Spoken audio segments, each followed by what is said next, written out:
Hey, and welcome to another episode. Well, what a wonderful couple of days we've had. First, we've had Meghan go on this podcast and claim to the world that she is so done proving herself.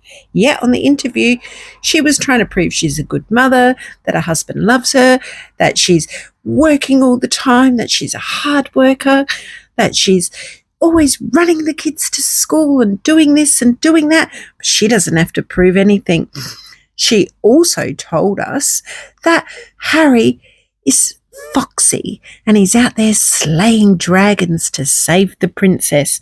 Well, Harry has just gone to court and lost his appeal for security.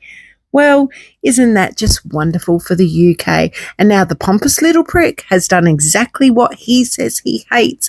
He's gone straight to the media to have a whinge and a cry, and now he's threatening to go to Parliament with a begging bowl to ask Parliament to basically write a cheque for his lifelong security because him and his family's life is at risk. Well, let's have a little listen to what the pompous little prick has got to say with his whinge. Wish someone had told me that beforehand. The decision has been a surprise as well as not a surprise. For the time being, it's impossible for me to take my family back to the UK safely. You're obviously very deeply affected by this. What memories, experiences had you hoped your children, Archie and Lilibet, would have had? Oh, he can't take his family to the UK safely. Oh, is that the country that he put down? Is that the country that he said he doesn't like and is so unsafe and so terrible? And now he wants to go back to the UK? One would think Harry has got a case of paranoia. That you think they won't be able to now with this decision? Well, for a start, the only time that I've come back to the UK is sadly for funerals or court cases, with the odd charitable function where I can in between that. I put myself at risk for that, but I will continue on with. He puts himself at risk? Oh, you mean the risk where he wrote, in his words, in his book Spare, that he killed how many people? He put a target on his own back with the Taliban because he went and boasted about his kill count. Oh, that's a bit sad, isn't it, Harry? I mean, if you just shut the fuck up, maybe you wouldn't have a target on your back. A life of public service, so I will always support the charities and the people that mean so much to me. I can't see a world in which I would be bringing my wife and children back to the UK at this point. And I bet the UK doesn't give a toss if you don't bring your pompous bitch of a wife back to the UK. You know that slapper of a wife of his that said that the UK was racist, the one that dissed our late Queen and put her last years in misery? You know that woman? Yep, that one. And the things that they're going to miss is, well, everything. You know, I love my country. I always have done. He loves his country. Did you hear that? Harry loves his country. Harry loves the UK. That's why he's deemed them a racist country. Despite what some people in that country have done. I'm despite what things have happened and what people of that country have done, not what Harry's done. No. Let's blame everybody else. What has the country done to Harry? I miss the UK. I miss parts of the UK, of course I do. And I think it's really quite sad that I won't be able to show, my children my homeland. Well, you should have thought about that before you went and dissed the whole country and been a pompous little prick that you are.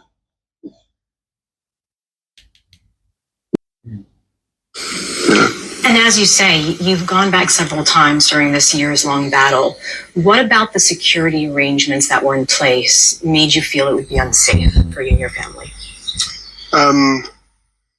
there's only so much that I can say because of the redaction process and the national security matters at hand, but everything.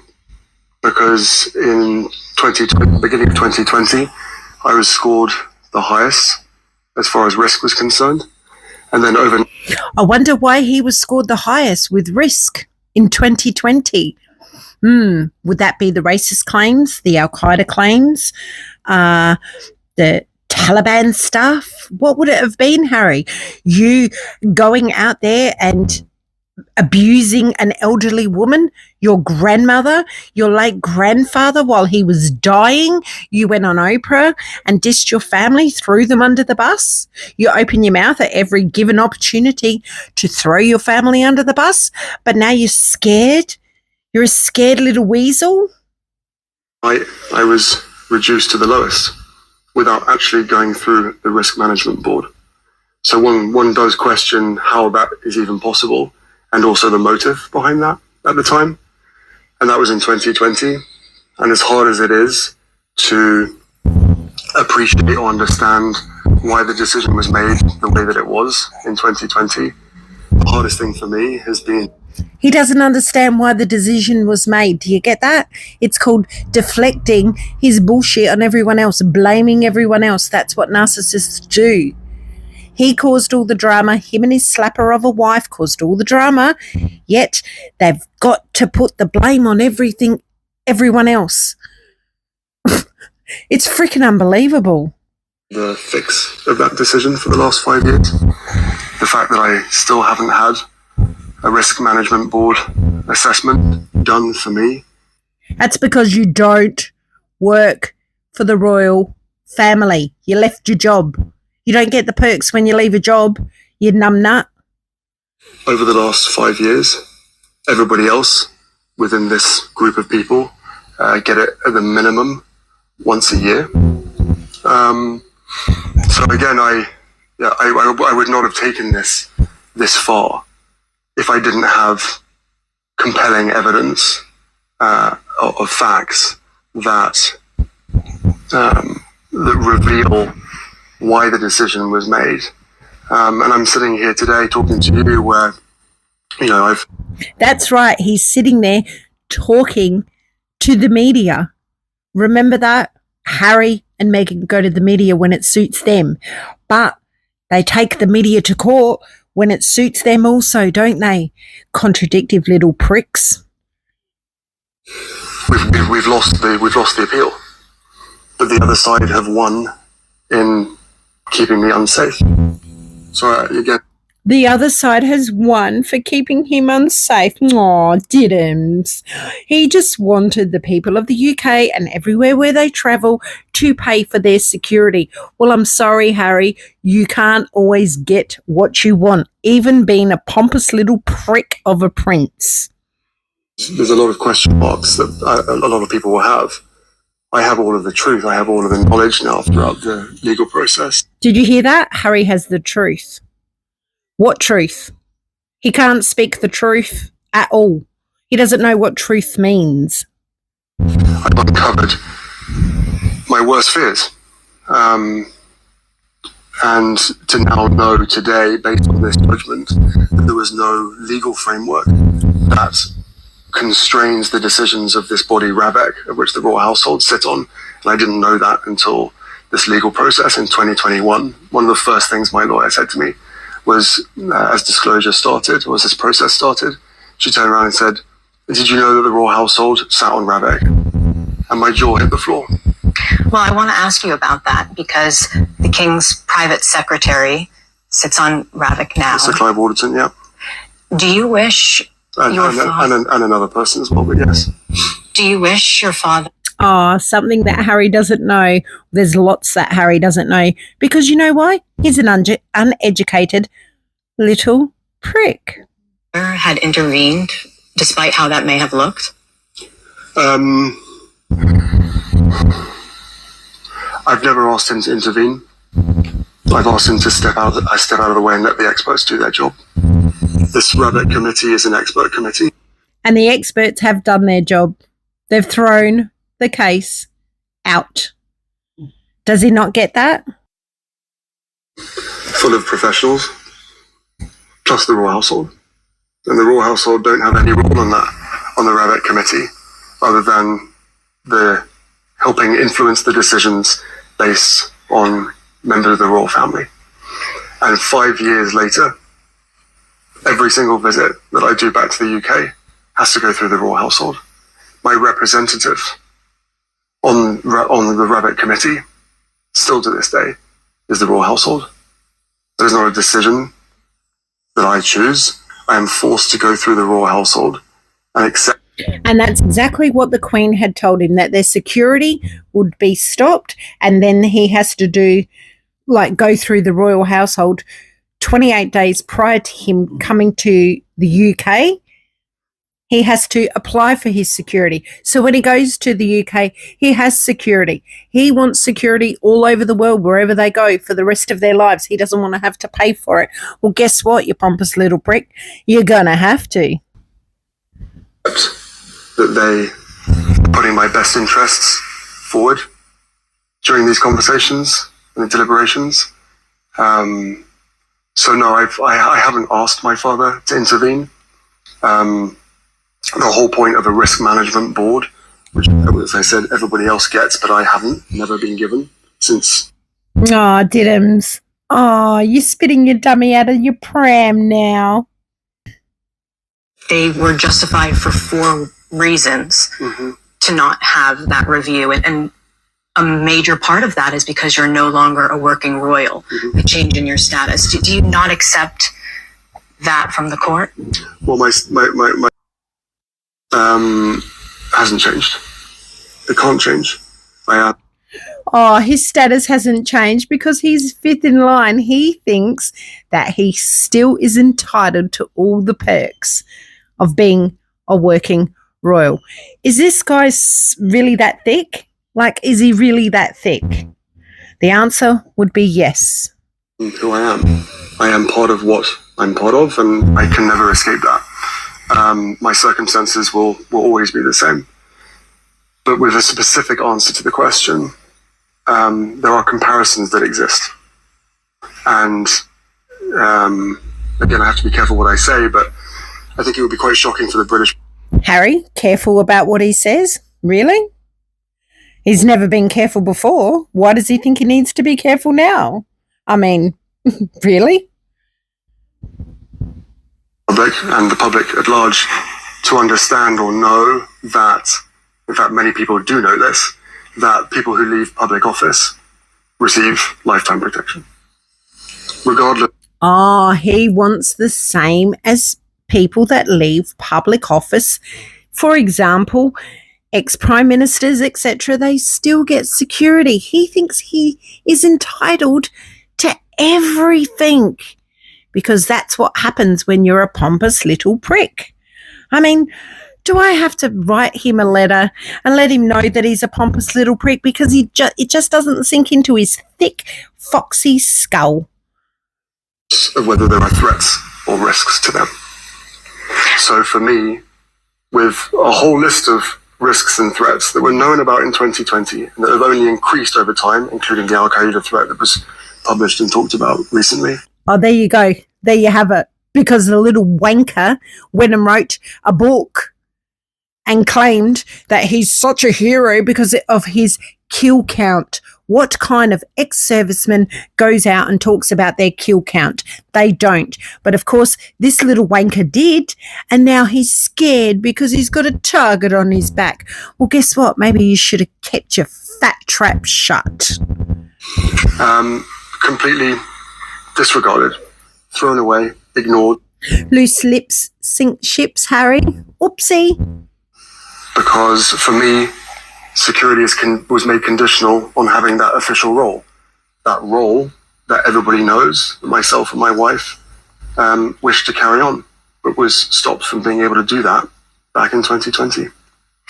What do you say to those who ask, why should the taxpayer pay for your police security if you have your own private security? Where are the gaps there? What's your response to those who say? I would say the gaps are because they won't be able to afford it. Think about it. If they live, I'm being generous here, another 40 years, That's a lot of jam that stupid slapper has to cook. You're getting police protection on a case-by-case basis. I tell you, why don't you ask that question again, but in three parts, if you could? Because you just put three very, very important questions together. Sure. And I cannot possibly answer all three of them at the same time. Sure. Oh, he couldn't possibly answer them all in the one answer because he's dumb. Can you please dot point that so I can give you an answer for each question? I might not be able to understand it.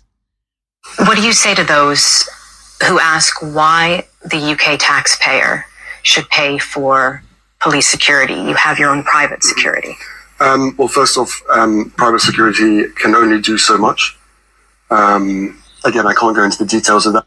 Because he wants Scotland Yard security with guns, etc. He wants armed security. That's what he wants. He wants the highest paid, the most intelligent security in the UK, Scotland Yard, to protect him. He doesn't want his security. His little taser people would probably have, those Nerf guns to protect him. He wants Scotland Yard. That's what he wants you, the UK payer, to dish out of your hard-working money to pay for this pompous little prick. But I think most people will be able to work that out. One of the major things is they don't have jurisdiction in a foreign country or in any country. They don't have any jurisdiction. Police protection is effective protection, which is what my grandmother made very clear that we needed. Oh, you mean the grandmother that you sent to her grave with a broken heart? That grandmother? The one that you sent to the grave thinking that people thought that she was racist or her family was racist. You mean that grandmother? Oh, okay. Carry on. Go to the taxpayer part of it. I don't know, need to go into detail how much the royal family costs or how much protection costs or whatever. What I will say is that some of the British tabloid press did a very good job in campaigning to have our security removed by quoting figures such as £20 million. Right, and through this disclosure process, I've seen constituents in the UK write to their MP saying, as a taxpayer, I don't want to pay for Meghan and Harry's security. Yeah, nobody wants to pay for your security. Do it yourself, you pompous little prick. Along with my marriage to Meghan and the frenzy across, I can't go into the details of that, but I think most people will be able to cost or how much protection costs or whatever. Don't know what happened there. Some of the British tabloid press did a very good job in campaigning to have our security removed by quoting figures such as £20 million. Right, and through this disclosure process, I've seen constituents in the UK write to their MP saying, as a taxpayer, I don't want to pay for Meghan and Harry's security at this cost. They're literally quoting headlines from British newspapers. There it is again, a dig for the British newspapers. You British tabloids, you're so nasty, aren't you? Is obviously grossly exaggerated by about 18, 19 times. And further to that, if you know that other people are being protected, people that have made a choice for public office, then why wouldn't you be comfortable, happy with someone in my position who's given 35 years service to his country? He's given 35 years service to his country. Aww. Should we get the little violin out now? And it took him literally 30 seconds to destroy all of that. 30 seconds. The minute he was pussy whipped with this woman, he threw his country under the bus. 35 years service under the bus. 2 tours of Afghanistan. And the threats and risks. Remember those tours of Afghanistan where he's sitting there playing with his Xbox?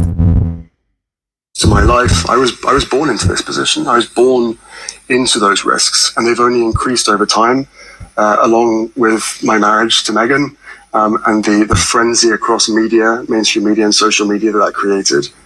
So, and I guess on top of that as well. Is that the frenzy over social media with the Sussex squad, that they pay to attack people and pay to attack and belittle the Princess Catherine? Oh, is this what he's talking about? No, it wouldn't be, would it? What people don't know, but that is mentioned in the judgment today, Ravek protect private citizens. You know, I was made a private citizen by the royal household, not by Ravek, by the royal household. I can't. Because he left his royal role. He's a private citizen. Oh, boo-hoo-hoo. Be a private citizen. I will never be seen as a private citizen. I will never be treated as a private citizen, not by the media. Oh, he'll never be treated as a private citizen. Does he know how people look at him? In what way people look at him? He's more than less than a private citizen. He's a pompous little prick. Not by most people, and certainly not by anybody that wants to harm me or my wife or our kids. So you know, I think once people realize or understand that there are private citizens who have never played any role in public office and never will play any public role, that because they are high risk, they are protected at taxpayers' expense, and rightly so, because it will affect not only with that person could they end up in hospital or worse on UK soil, but it comes down to impact, and it comes down to. Now he's just rambling and trying to justify why Joe Blogs on the street gets protected, but no, not him. And he goes on and on in this interview. I'm not going to play the rest of it because it's quite boring. He's just having a sulk that he lost. Like I said, he ran straight to the media and had a whinge. Now, apparently, he's going to go to Parliament with his begging bowl. He also goes on to say that his family's never going to forgive him. Oh, shit, I wonder why. He also claims that he doesn't know how long his father has got to live. So if you know that you don't know how long your father has to live and Meghan doesn't know how long her father has to live, why don't you both shut the fuck up and leave them alone to enjoy their older years, their senior years in peace? No, they can't, can they? He wants a reconciliation with his father and his family because he knows now he's out in the cold. Nobody gives a shit about him anymore. And they've done this themselves. They both are narcissist assholes that have created such a big fat mess. Now they just want to come in and have everyone go, oh, it's okay, Harry. We don't mind that you called us racist. We don't mind that you abused Princess Catherine while she was having treatment for cancer. We don't mind now that you're putting all this stress on your father, who's also still being treated for cancer, and his is incurable. Are you serious? Are you literally serious? He ran to the press and had a cry and is bitching and carry on as they always do. Harry has lost his case. He's spitting his dummy and he's just having a big fat sook. I think it's time the people of the UK started dancing in the street and celebrating, because this is a huge win. You do not have to put your pounds in Harry and Meghan's pocket. And you know what else this means? That they can be held accountable for any crimes that they've committed. It's also been reported that this is going to cost £1.5 million. Now, if he's got all his money offshore in America, that's going to cost close to $2 million American dollars when you do the conversion. Anyhow, good day. It's a good day for the people of the UK and the world. There is such thing as justice every now and again. Hope you're smiling. Keep happy. Let me know your thoughts and comments down below in the comment section. Have yourself a wonderful day, and bye for now. Sucked in, Harry.